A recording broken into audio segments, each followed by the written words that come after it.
सभी को जय मसीह की। प्रियो, हम सब मसीह यीशु में जीवित किए गए हैं।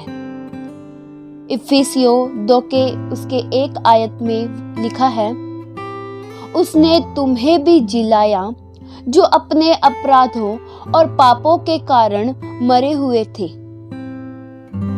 प्रियो, पहले हम अपने अपराधों के कारण मरे हुए थे, यानी आत्मिक तौर से मरे हुए थे, परमेश्वर से दूर थे, क्योंकि पाप हमें परमेश्वर से अलग करता है। प्रियो, जिसके जीवन में भी पाप होता है, अपराध होते हैं, वे आत्मिक तौर से अवश्य ही मरे हुए होते हैं। वचन में लिखा है इफिसियों 4 के उसके 18 वचन में, क्योंकि उनकी बुद्धि अंधेरी हो गई है और उस अज्ञानता के कारण जो उनमें है और उनके मन की कठोरता के कारण वे परमेश्वर के जीवन से अलग किए हुए हैं। प्रियो, पापी मनुष्य के लिए परमेश्वर के साथ संगति रखना असंभव है और प्रियो, परमेश्वर के जीवन से अलग रहना ही आत्मिक मृत्यु है। प्रियो, आत्मिक तौर से मरा हुआ व्यक्ति कभी भी आत्मिक बातों को नहीं समझ सकता। जिस प्रकार प्रियो एक मरा मुर्दा कोई प्रतिक्रिया नहीं करता, ना ही वह बोलता है, ना ही उसको सुनाई देता है, उसको कभी प्यास नहीं लगती, ना ही दर्द होता है, क्योंकि वह मरा है। वैसे ही आत्मिक तौर से मरा हुआ व्यक्ति आत्मिक बातों को नहीं समझ सकता और न ही आत्मिक बातों का उत्तर दे सकता है, न ही आत्मिक बातों को जानता है। जब तक कि परमेश्वर उसमें जीवन न डाल दे, तब तक वे आत्मा के प्रति कोई प्रतिक्रिया नहीं करते। वचन में लिखा है मत्ती 13 के उसके 13 आयत में, इसलिए मैं ये बातें करता हूँ कि वे देखते हुए भी नहीं देखते और सुनते हुए भी नहीं सुनते, न ही समझते हैं। प्रियो, आत्मा के तौर पर जो मरा हुआ है, वह न तो वचन को समझ सकता है, न प्रार्थना कर सकता है, क्योंकि वह मरा हुआ है। प्रियो, आत्मिक मृत्यु का कारण ही पाप है। पाप के द्वारा ही हम आत्मिक तौर से मर जाते हैं। वचन में लिखा है रोमियो 6 के उसके 23 वचन में, क्योंकि पाप की मजदूरी तो मृत्यु है, परंतु परमेश्वर का वरदान हमारे प्रभु यीशु मसीह में अनंत जीवन है।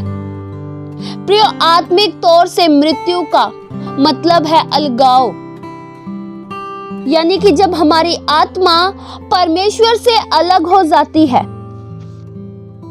प्रियो, आत्मिक तौर से मरे हुए व्यक्ति की पहचान यह होती है, न तो उसमें प्रार्थना का जीवन होता है, न वह वचनों का पालन करता है, न वचन पढ़ता है, बल्कि पापों में जीवन जीता है। प्रियो, मनुष्य की आत्मिक मृत्यु की अवस्था की यह शुरुआत परमेश्वर की इच्छा का पालन न करने के द्वारा शुरुआत होती है। जैसा कि हम पढ़ते हैं वचन में, जब आदम हव्वा ने भले और बुरे ज्ञान के वृक्ष का फल खाया, जिसकी आज्ञा परमेश्वर ने नहीं दी थी। उत्पत्ति 2 के उसके 17 आयत में लिखा है, परमेश्वर ने कहा, पर भले और बुरे के ज्ञान का जो वृक्ष है, उसका फल तू कभी न खाना, क्योंकि जिस दिन तू उसका फल खाएगा, उसी दिन तू मर जाएगा। प्रियो, परमेश्वर की आज्ञा न मानने के द्वारा ही आत्मिक मृत्यु की शुरुआत होती है। प्रियो, आदम हव्वा ने पाप किया और जिसकी आज्ञा परमेश्वर ने नहीं दी थी उसको किया, तो वे तुरंत ही आत्मिक रूप से मर गए। प्रियो, हमें 3 शक्तियों को समझना चाहिए जो हमें पाप के लिए प्रेरित करती है। पहला संसार, दूसरा शैतान और तीसरा शरीर। प्रियो, पहला संसार, जो कि हमें अपनी ओर आकर्षित करने की कोशिश करता है, पर हमारे अंदर सांसारिक बातें बिल्कुल भी प्रवेश नहीं करनी चाहिए, क्योंकि वचन में लिखा है रोमियो 12 के उसके 2 वचन में, इस संसार के सदृश्य न बनो। प्रियो, हमें संसारिक हर बातों से दूर ही रहना चाहिए। और दूसरा है शैतान। प्रियो, शैतान के पास भी एक तरीका है जिससे वह लोगों को अज्ञान बनाने के लिए उकसाता है। वह तरीका है झूठ। प्रियो, वह झूठा है वरन झूठों का पिता है, और इसी झूठ के कारण उसने आदम हव्वा को भी बहकाया कि तुम सचमुच नहीं मरोगे, और इस झूठ ने आदम हव्वा को पाप में गिरा दिया। प्रियो, न हमें कभी झूठ बोलना चाहिए और न ही किसी को झूठ बुलवाने के लिए कभी उकसाना चाहिए, क्योंकि झूठ शैतान की ओर से है। और तीसरा है शरीर। प्रिय, शरीर ही हमें परमेश्वर की आज्ञा पालन करने से रोकता है, प्रार्थना करने से रोकता है, बाइबल पढ़ने से रोकता है। शरीर ही आलस करता है। गलातियों 5 के उसके 16 वचन में लिखा है, आत्मा के अनुसार चलो तो तुम शरीर की लालसाओं को किसी रीति से पूरा न करोगे। प्रिय, शरीर की भी लालसाएं होती हैं जो हमें पाप में गिराती हैं, परमेश्वर से दूर कर देती हैं। इसलिए हमें शरीर की भी नहीं सुननी चाहिए। प्रियो, हम सब के सब तो पाप के कारण मरे हुए थे, परंतु प्रभु ने दया की, हमें मृतकों में से जिलाया, जिसका अर्थ है हमें जीवित किया, जबकि हम पापों में मरे हुए थे। हमें मरे हुओं में से उठाया, मरे हुए हालातों में से उठाया। प्रभु यीशु मसीह के साथ हमारा मिलन हुआ, हमें प्रभु यीशु मसीह ने छुड़ा लिया, बचा लिया। पहले हम पाप के कारण परमेश्वर से दूर थे, मृत्यु के गुलाम थे, पर अब हम निकट हैं। जब हम अपने अपराधों के कारण मरे हुए थे तो केवल अपनी ही मर्जी के अनुसार चलते थे, अपने आप को खुश करते थे। पर जब प्रभु यीशु मसीह में जिलाए गए तो प्रभु यीशु मसीह के हो गए और प्रभु यीशु मसीह के साथ जुड़ गए, और फिर पाप के लिए जीवन में जगह नहीं रही, क्योंकि प्रभु यीशु मसीह का जीवन में प्रवेश हो गया। इस वचन के द्वारा परमेश्वर आप सभी को आशीष दे। आइए हम प्रार्थना करें।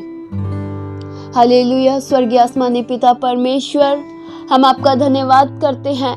प्रभु, आप महान हो। आपके उपकारों के लिए प्रभु हम आपका धन्यवाद करते हैं। आपके बेहद प्रेम के लिए हम आपका बेहद दिल से शुक्रिया अदा करते हैं। प्रभु, आपके नाम में सामर्थ है, आपके वचनों में सामर्थ है। प्रभु, हम आपका धन्यवाद करते हैं कि आपने हमें पापों की गुलामी से बचा लिया, हमें छुड़ा लिया और हमें जिलाया। मरी हुई दशा से प्रभु आपने हमें निकाल लिया और अपना बना लिया।